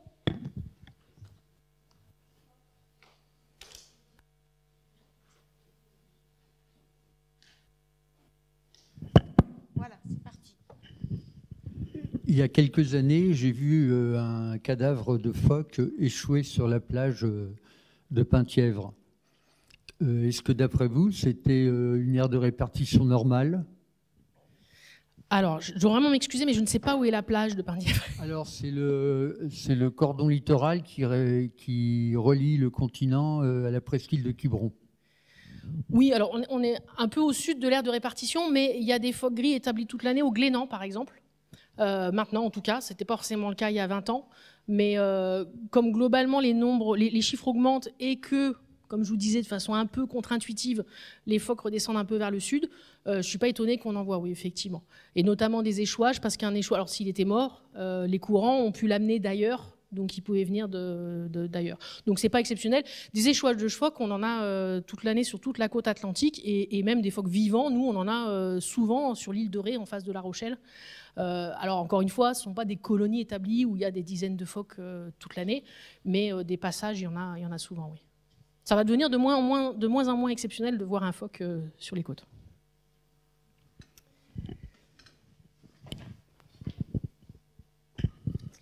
Bonsoir.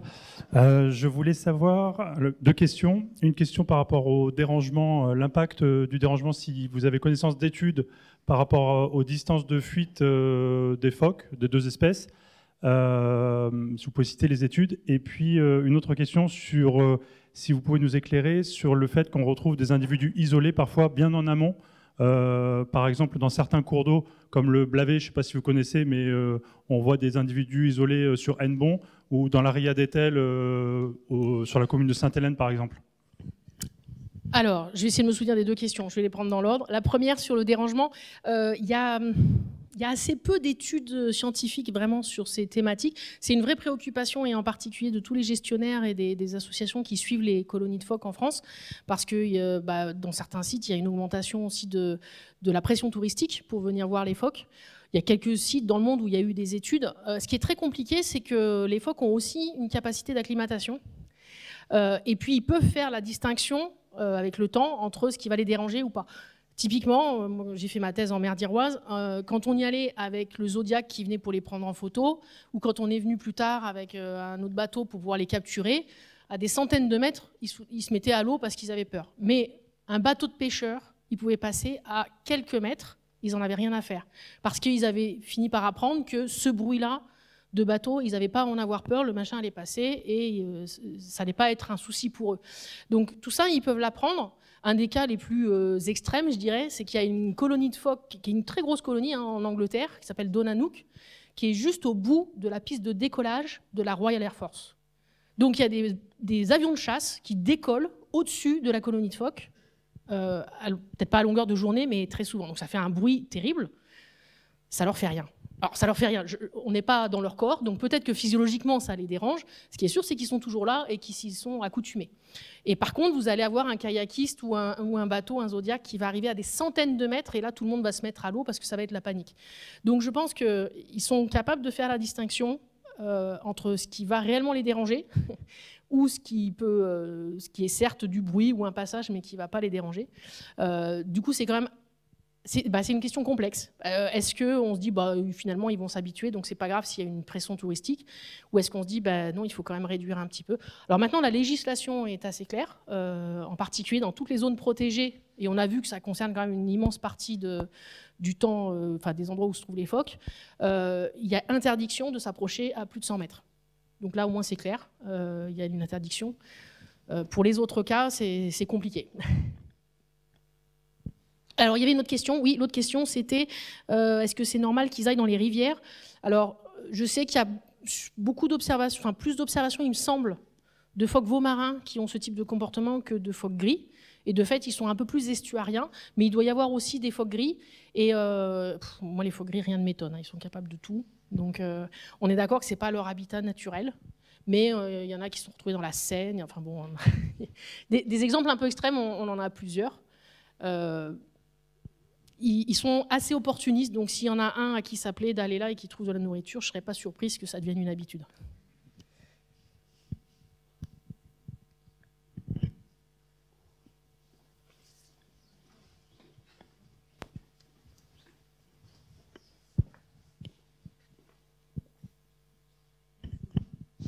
Je voulais savoir, quand vous posez une balise sur les phoques, est-ce que vous avez des informations sur eux, comme leur âge, et est-ce que vous pouvez relier ça après avec la distance parcourue, savoir si les plus jeunes restent au même endroit ou... Voilà. Alors oui, c'est une bonne question. En partie oui, mais pas complètement. C'est-à-dire que, alors avec rien que leur taille et leur poids, on va savoir s'ils sont plutôt juvéniles, subadultes ou adultes. Mais l'âge précis, on ne va pas l'avoir. La seule façon de l'avoir, ce serait d'arracher une dent. Je le dis avec toute la... J'ai des collègues dans d'autres pays qui le font, je vous le dis très clairement, avec anesthésie bien sûr, parce que quand vous coupez la dent, après vous pouvez compter, c'est un peu comme un tronc d'arbre, hein, vous comptez les raies de dentine et vous pouvez connaître l'âge précis du phoque. Moi, je ne veux pas faire ça, donc je n'ai pas cette information. J'ai juste la catégorie d'âge, on va dire, et c'est tout. Après, ce qu'on peut faire, par exemple, pour les phoques adultes, si on veut voir s'ils sont reproducteurs ou non, c'est faire des prises de sang et faire des dosages d'hormones, par exemple. On l'a fait par le passé, ça ne marche pas toujours parfaitement. Donc oui, effectivement. Alors, donc, les plus jeunes, on a vu qu'ils étaient beaucoup plus explorateurs. Ils vont aller plus loin. Les seuls qui sont allés au milieu de la Manche, voire même, il y en avait une jeune, je ne l'ai pas souligné tout à l'heure, mais il y a une femelle très jeune qui est partie de l'Iroise, qui est allée jusque dans l'estuaire de la Tamise et qui est revenue. Voilà, ce type de comportement assez atypique, très souvent, ce sont des jeunes. On dit que les voyages forment la jeunesse, mais c'est vrai aussi chez les animaux, en fait. C'est démontré chez beaucoup de vertébrés que les juvéniles se dispersent beaucoup, et puis après, les adultes, très souvent, vont acquérir des routines un petit peu plus locales. Bon, bah, c'est le cas aussi pour les phoques. Donc très souvent, ceux qui vont plus loin et faire des choses un peu plus originales, ce sont souvent les jeunes, avant de se caser un peu. En fait, quand vous avez parlé des petits phoques qui n'étaient pas entraînés par la mère pour la chasse, je voulais savoir, est-ce que vous avez pu faire des liens entre les parents et les petits, et vous avez pu étudier si les petits avaient tendance à suivre les mêmes zones de chasse que les parents, ou si c'était complètement hasardeux? Alors, bon, déjà, je dois préciser qu'il n'y a aucun apprentissage, à notre connaissance, chez le phoque gris. Mais ce que je n'ai pas dit, c'est que chez le phoque veau marin, on a quelque chose d'un peu plus intermédiaire. Il y a des études qui ont montré qu'ils ont mis des balises sur les très jeunes et chez les mères, et ils ont vu que les jeunes suivaient les mères dans les tout premiers jours ou les premières semaines. Donc il y a peut-être un peu d'apprentissage chez les phoques veau marins, alors qu'il n'y en a pas chez le phoque gris, a priori. Mais chez le phoque gris, c'est jamais arrivé qu'on équipe les deux en même temps, parce qu'en fait, la mère, elle part avant le petit. Le petit, il reste à terre une fois qu'il est sevré. C'est une vraie bonbonne, hein, c'est une bonbonne de lard, et il va rester un certain temps, parce qu'en fait, en si peu de temps, en 3 semaines d'allaitement, il va surtout avoir le temps de faire du gras, mais il n'a pas encore le temps de fabriquer suffisamment de muscles, etc. Et donc, il va d'abord jeûner un certain temps à terre avant de commencer à aller en mer. Donc, en fait, quand il part en mer, alors, quand il part dans l'océan, il faut que j'utilise 2 mots différents, sa mère à lui, elle est déjà partie depuis longtemps. Donc, on n'a pas en fait suivi les mêmes individus, enfin la mère et le petit, avec des balises. Alors, il se trouve qu'en plus, les balises que j'utilise, elles sont quand même un peu grosses pour aller sur des nouveau-nés. Donc, j'équipe toujours des individus d'au moins 1 an, d'au moins 45 kilos. Donc, j'ai jamais eu l'occasion de suivre un nouveau-né avec sa mère. Il y a eu une exception à ça. C'est au tout début, j'ai travaillé à Océanopolis à Brest, et on avait équipé des jeunes qui avaient été pris en centre de soins, qui avaient été recueillis non sevrés, c'est-à-dire qu'ils avaient été abandonnés par la mère pour une raison X ou Y. Ils étaient arrivés blanchons. Le nom blanchon, c'est le nom qu'on donne aux jeunes phoques qui ont un pelage tout blanc alors qu'ils ne sont pas encore sevrés par leur mère. Donc sur 4 individus, il y en avait 2 qui étaient arrivés comme blanchons, dont on savait qu'ils n'avaient aucune expérience en mer. Ils ont dû même apprendre à nager dans les bassins d'Océanopolis. Et ensuite, on les a équipés de balises. Et sur les 2 qui avaient 0 expérience de la vie en mer, il y en a une qui est partie tout de suite en Irlande et qui est allée directement sur une colonie de phoques gris connue. Alors que cette femelle avait 0 expérience de la vie en mer. Donc là, c'est le mystère le plus complet. La seule explication rationnelle que j'ai, c'est que cette jeune-là, elle est suivie un adulte jusqu'à cet endroit. Alors, c'est sûrement pas sa mère, parce que sinon, ils ont des capacités d'orientation qui dépassent ma capacité de compréhension. Je pourrais aussi vous raconter plein de choses sur les capacités d'orientation, mais on se pose beaucoup plus de questions qu'on a de réponses.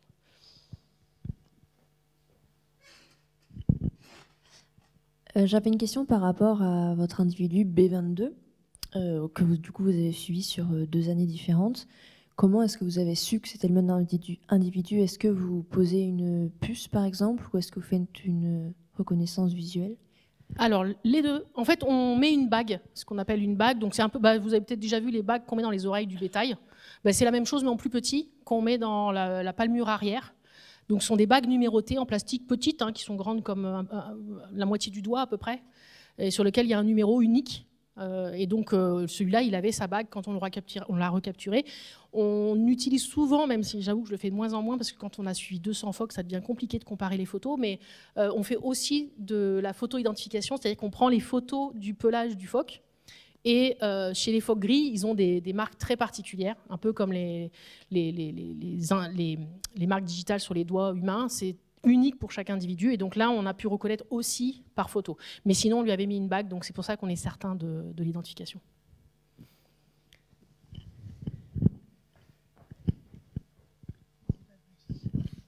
Et est-ce que vous cherchez à recapturer les mêmes individus du coup pour avoir des suivis pluriannuels? Alors ça dépend où, mais là en particulier en ce moment où on fait des suivis sur les projets éoliens, oui, 3 fois oui. Ça c'est mon rêve, c'est de recapturer systématiquement les mêmes. C'est beaucoup plus difficile à dire qu'à faire. À faire qu'à dire. Oui, parce que ça marche pas. Mais on y arrive. Là, en ce moment, là, j'ai au moins 3 individus qui ont été recapturés entre l'état de référence et le tout début des travaux qui doit commencer bientôt. Et ça, c'est mon rêve, c'est de reprendre les mêmes à chaque fois, parce que, comme vous l'avez vu, chaque fois fait un peu son truc. Et donc, si on est censé faire des suivis avant, pendant et après travaux pour voir s'il y a des différences. Mais si on n'attrape que des animaux différents, c'est extrêmement compliqué de faire la part des choses entre qu'est-ce qui est de la variabilité interindividuelle due à la variété de l'espèce ou qu'est-ce qui est dû aux travaux. Et si on reprend exactement les mêmes, là, on a un peu plus de chances de pouvoir répondre à cette question de façon un peu rigoureuse. Mais c'est compliqué, c'est très compliqué. Moi, c'était par rapport aux phoques, surtout pour la respiration, comme vous avez dit, qu'ils dormaient dans la mer et qui, pendant un mois, ils restent sur la terre. C'était pour savoir comment ils respirent, en fait. Alors, ils ne restent pas indéfiniment sous l'eau, on est d'accord. Hein, mais ils sont capables de faire des apnées de 20 minutes, par exemple, pour dormir. Donc, ils ne vont pas dormir des heures sous l'eau. Mais bien sûr, il faut qu'ils remontent pour respirer. Ils ont des poumons, ils ont besoin de remonter. Donc, ils sont capables d'apnées relativement courtes lorsqu'ils sont actifs. Lorsqu'ils nagent, qu'ils chassent, s'ils dépensent beaucoup d'oxygène, ils ne vont pas rester très profondément. Généralement, une plongée de chasse, elle va durer 3, 4, 5 minutes. Ça dépend. Si elle est très profonde, elle peut durer plus longtemps, mais c'est la durée moyenne de leur plongée. Par contre, pour le sommeil, on les a vus rester déjà 20 minutes, oui, sans problème. Parce que du coup, ils dépensent moins d'énergie, moins d'oxygène. J'ai 2 questions. La première, en combien de temps ils traversent la Manche? Combien de temps ils mettent pour aller en Irlande? Et puis la deuxième, dans les autres pays où il y a déjà des éoliennes depuis plus de temps, est-ce qu'il y a des études qui ont été faites sur l'impact? Tout à fait, oui. Alors, 48 heures pour aller aux îles Scilly, 4 jours pour aller en Irlande. La moyenne, on va dire en distance horizontale, c'est à peu près 75 km par jour. Attention, je dis bien distance horizontale, c'est-à-dire qu'en fait, le phoque, il ne va pas comme ça, il va comme ça. Donc en faisant ça, il fait 75 km par jour en distance horizontale. Et oui, en moyenne, il leur fallait un peu plus de 2 jours pour traverser la Manche et à peu près 4 jours pour aller directement en Irlande. Alors, les études d'impact sur les autres projets éoliens, c'est assez intéressant. On a vu qu'au moment de la construction, en général, ça les dérange. Parce qu'il y a beaucoup de bruit. Alors ça dépend de la méthode de construction, mais en particulier ce qu'on appelle le battage de pieux, c'est ce qui provoque le plus de bruit et le plus de dérangement. Donc c'est pas rare qu'il y ait une diminution, enfin un départ des phoques en fait, au moment des travaux. Mais par contre, une fois que les éoliennes sont installées, c'est pas rare qu'ils reviennent, parfois même en plus grand nombre. Il y a plusieurs endroits où il y a un effet récif qui a été démontré. Donc, ce qu'on appelle l'effet récif, c'est le fait que les pieux des éoliennes servent d'habitat en fait, pour toute une communauté, d'abord d'invertébrés, puis de poissons et donc ensuite de prédateurs. Mes collègues écossais, par exemple, ils ont mis des balises sur des phoques où quand on suit leur trajet, ça fait un quadrillage. Et quand on regarde le quadrillage, c'est pile sur des éoliennes en fait. Donc le phoque, il se contentait d'aller à un pilier à un autre pour aller chasser. Alors c'est pas forcément le cas de tous, évidemment, mais assez clairement, je pense que si on devait un peu grossir le trait, on dirait dérangement, effet néfaste au moment des travaux et possible effet positif à moyen et long terme avec cet effet récif. Après, il y a quelques études ponctuelles. Je pense qu'il faut attendre de voir une vue d'ensemble sur toute la zone. Et en particulier, il y a des risques aussi d'impact cumulé, puisque quand il y a une ou quelques zones d'éoliennes, c'est une chose. Quand il y en a partout, c'est un peu autre chose. Bon, dans la Manche, on n'en est pas encore à avoir des éoliennes partout. Est-ce qu'il leur arrive de chasser en meute? Pas d'après ce qu'on sait, jusqu'à preuve du contraire. Ce sont plutôt des chasseurs solitaires. Enfin, chasseurs, notamment parce qu'ils chassent des proies moyennes. En fait, de façon globale, chez les mammifères marins, s'ils chassent des toutes petites proies, ils vont parfois, on voit des images des dauphins, par exemple, qui essayent de rassembler les bancs de poissons pour les attaquer à plusieurs, mais parce qu'ils sont extrêmement petits et qu'ils ont un comportement en banc. Inversement, s'ils sont extrêmement gros, comme par exemple des orques qui s'attaquent à des baleines, ils vont être plusieurs parce qu'ils ont besoin d'être plusieurs pour attaquer l'animal. Mais là, ils sont sur des proies plutôt intermédiaires qui vont faire quelques centaines de grammes, 1 kilo, quelques kilos. Et donc, c'est à la fois suffisamment gros pour être attrapé comme ça, tout seul, et pas en banc.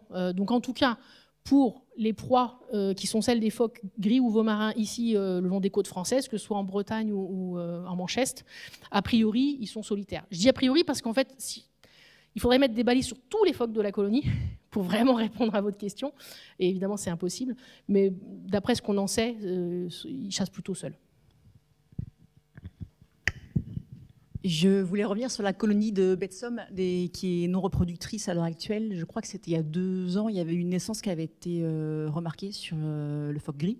Je voulais savoir si cet hiver ou l'hiver précédent, il y avait eu d'autres naissances qui avaient été remarquées ou pas.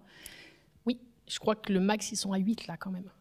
Alors, pas tous viables, parce que souvent, les premières reproductions qui ont lieu dans des colonies, enfin, quand il y a un phénomène de colonisation comme ça, ce sont souvent des femelles prime-par, c'est-à-dire des femelles qui se reproduisent pour la première fois.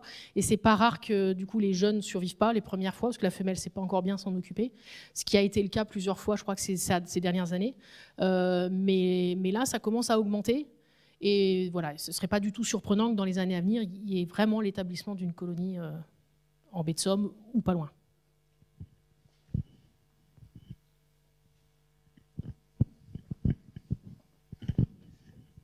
Du coup, c'était pour savoir, parce que vous avez dit que l'horaire de répartition, au moins au niveau de la France, est en train de descendre, contrairement à ce qu'on pourrait s'attendre. Et est-ce que c'est généralisé aussi du coup sur le continent américain, où on le retrouve uniquement ici? Et est-ce que la population mondiale est en train d'augmenter ou pas? Oui, alors pour le phoque gris, clairement oui. Le phoque gris augmente aussi côté américain. Alors canadien d'abord, et c'est en train de descendre aux États-Unis. Ça fait grand bruit d'ailleurs parce que ça fait aussi augmenter les requins blancs. Donc dans le Massachusetts, ils ne sont pas hyper contents parce que ça les réjouit pas vraiment de voir les grands blancs revenir près des côtes. Enfin, ça dépend qui. Les scientifiques sont ravis, mais pas forcément tout le monde. Donc oui, il se passe la même chose côté ouest pour le phoque gris. Pour le phoque veau marin, c'est beaucoup plus compliqué. D'abord parce que, comme vous l'avez deviné avec ces images, ils sont plus sédentaires et on a plein de petites populations locales plutôt qu'une grande population. Typiquement, en Europe, on considère qu'il y a une population de phoque gris. Alors, si on fait exception de la Baltique, d'un point de vue génétique, en fait, c'est une seule grande population. Alors que pour les phoques veau marins, c'est beaucoup plus compliqué. On parle éventuellement de métapopulations, donc plein de petites populations plus ou moins séparées les unes des autres. Il y en a qui vont très mal, en particulier en Écosse. Il y en a qui ont dégringolé de 90%. Et on ne sait pas complètement pourquoi. Il y a plein d'hypothèses sur lesquelles les scientifiques travaillent actuellement. C'est peut-être un faisceau de raisons. Il y a peut-être des problèmes de disponibilité des proies, de compétition avec le phoque gris, de bloom algal toxique. Enfin, il y a plusieurs hypothèses comme ça. Mais en tout cas, il y a certaines populations ou colonies de phoques veau marins qui vont assez mal et d'autres qui vont bien. Globalement, le phoque gris, lui, il s'en sort bien. Dernière question. Bonsoir. Vous parlez justement qu'on n'a pas forcément des prédateurs ici sur nos côtes, en tout cas des colonies de phoques. Est-ce qu'il y a des processus type maladie quand ils sont beaucoup dans des colonies de phoques pour réguler entre guillemets, ou en tout cas comment est-ce que ça fonctionne depuis qu'on sait qu'ils sont installés en Europe et qu'ils sont assez nombreux sur nos colonies? Alors tout dépend s'ils ont atteint la capacité de charge ou pas de l'environnement, ce qui a priori n'est pas le cas actuellement. Mais parmi les phénomènes qu'on peut observer, c'est le recul de l'âge à première maturité pour les femelles, par exemple, ou des femelles qui vont avoir moins de petits. En fait, il va y avoir des régulations comme ça sur la reproduction, sur le fait de commencer plus ou moins jeune à se reproduire et d'avoir plus ou moins de jeunes tout au long de sa vie. Après, il va y avoir, si par exemple, il n'y a plus assez de ressources, clairement, il va y avoir plus de mortalité chez les jeunes, par exemple, plutôt que chez les adultes. Donc, on peut avoir ce type d'effet-là. Alors, j'avais une deuxième partie de ma réponse et puis je l'ai mangée. C'était quoi votre question? C'était ça? J'ai répondu à tout ou pas? Ah oui, les maladies. Si, oui, bien sûr, ça c'est important. Oui, il y a une maladie en particulier qui s'appelle le PDV, Faucine Distemper Virus, un virus qui a vraiment décimé les colonies de phoques veau marins, en particulier beaucoup moins de phoques gris dans les années 90 et 2000. Et puis, beaucoup de chercheurs disaient, attention, c'est cyclique, ça va revenir, ça va revenir. Ça fait 5 ou 10 ans qu'on dit que ça va revenir. Ça va peut-être être le cas. Et déjà qu'effectivement, certaines populations de phoques veau marins sont fragilisées. Pour l'instant, on n'a pas d'épisodie de ce type, mais ce n'est pas impossible que ça revienne un jour. Et encore une fois, ce qui risque d'être le perdant, ça risque d'être le phoque veau marin. Dernière question. C'était par rapport aux individus qui pouvaient faire parfois de longues distances pour aller sur certaines, par exemple, zones de pêche. Par quels moyens les phoques peuvent se repérer dans le milieu? J'adorerais répondre à cette question. Je suis obligée de finir par un je ne sais pas. Alors, il y a plein d'études passionnantes. Je pourrais vous en parler pendant 2 heures parce que j'adore. Il y a des chercheurs qui ont fait un planétarium et qui ont démontré que les phoques étaient capables de s'orienter avec les étoiles. Ça paraît complètement fou, mais voilà, ça a été publié. Donc, on sait que, en fait, tout dépend de l'échelle. Donc, c'est très compliqué de répondre de façon générale. Pour s'orienter dans l'océan, honnêtement, je ne sais pas. Sur des centaines de kilomètres, je ne sais pas comment ils font. À beaucoup plus petite échelle, on sait qu'ils sont capables de goûter, par exemple, la salinité des eaux pour savoir dans quelle couche ils se trouvent. Ils ont une très grande capacité de distinction de la salinité qui est 10 ou 15 fois meilleure que nous. C'est-à-dire que si en captivité sur des phoques entraînés, vous leur faites goûter deux eaux très légèrement, de salinité très légèrement différentes, ils sont capables de la distinguer, là où nous, on en est incapables. Ils peuvent utiliser leur vibrisme pour détecter les vibrations, ils utilisent la vue aussi. Mais sur les déplacements comme ça à très longue distance, honnêtement, c'est un mystère. Alors, 2 petites annonces avant de vous quitter. Pour ceux qui voudraient être tenus au courant des conférences chaque mois, vous pouvez venir nous donner votre adresse mail et on vous inscrit dans la mailing list. Le mois prochain, une conférence de Valérie Bonardo, qui est géographe à l'Université de Rennes, qui va nous parler du changement climatique et de la culture de la vigne et du vin en Bretagne. Ce sera la dernière conférence de l'année. Et puis, merci beaucoup Cécile pour être venue ce soir pour la conférence.